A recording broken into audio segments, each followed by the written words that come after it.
Strategi media Islam dalam membangun kerajaan bisnis media tidak cukup hanya mengandalkan idealisme dakwah. Ia harus memadukan misi keislaman, profesionalisme jurnalistik, inovasi teknologi, dan model bisnis yang berkelanjutan. Beberapa media Islam besar dunia menunjukkan bahwa dakwah dan bisnis dapat berjalan beriringan tanpa kehilangan integritas. 1.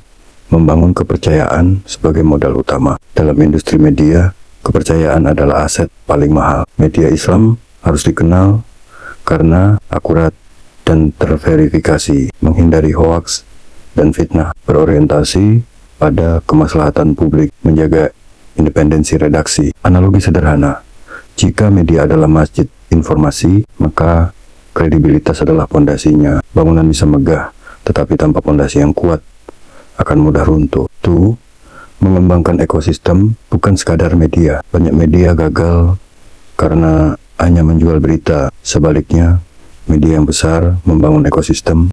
Ekosistem media Islam dapat mencakup portal berita, televisi dan radio digital, podcast dan YouTube, penerbitan buku, pelatihan dan sertifikasi, event dan konferensi, marketplace, produk halal, platform edukasi Islam. Media menjadi pintu masuk, sementara berbagai unit bisnis menjadi sumber pendapatan. 3. Menguasai distribusi digital. Teori ekonomi digital menunjukkan bahwa yang menguasai distribusi sering lebih kuat daripada yang hanya memproduksi konten. Karena itu media Islam perlu mengoptimalkan SEO, memanfaatkan media sosial, mengembangkan aplikasi mobile, memanfaatkan AI untuk personalisasi konten, membangun database audiens. Jangan hanya menjadi penyewa di platform media sosial, bangun kanal milik sendiri seperti website, aplikasi, dan komunitas. 4. Diversifikasi sumber pendapatan. Media yang bergantung pada iklan saja, model bisnis yang dapat dikembangkan.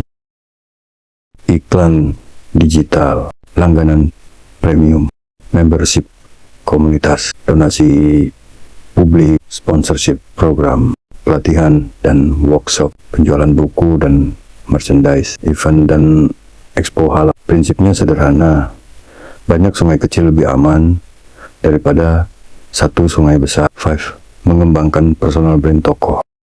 Sejarah menunjukkan banyak media besar tumbuh bersama figur yang dipercaya publik. Media Islam perlu jurnalis yang kredibel, dai digital, akademisi publik, influencer muslim yang kompeten. Ketika publik percaya kepada figur, mereka lebih mudah mempercayai medianya. 6. Memanfaatkan AI dan teknologi. Era sekarang adalah era kecerdasan buatan. Media Islam dapat memanfaatkan AI untuk produksi konten cepat, transkripsi wawancara, analisis tren audiens, personalisasi berita, penerjemahan, multi otomasi media sosial. Namun, AI tetap harus dipandu etika dan verifikasi manusia. 7. Membangun jaringan dan kolaborasi. Kerajaan media tidak dibangun sendiri, perlu kolaborasi dengan pesantren, kampus Islam, masjid besar, organisasi masyarakat, komunitas profesional, pelaku industri. Jaringan ini akan menjadi basis audiens sekaligus perspektif komunikasi profetik. Dalam perspektif komunikasi profit, media Islam tidak hanya mengejar profit, tetapi juga transformasi sosial, mengadaptasi gagasan Kunto Wijoyo. Media Islam idealnya menjalankan 3 misi: humanisasi, memanusiakan manusia; liberasi, membebaskan dari kebodohan dan ketidakadilan; transendensi, menghubungkan manusia dengan nilai ketuhanan. Dengan demikian, kerajaan bisnis media Islam bukan sekadar konglomerasi informasi, melainkan peradaban komunikasi yang kuat, berpengaruh secara sosial, dan bermakna secara spiritual.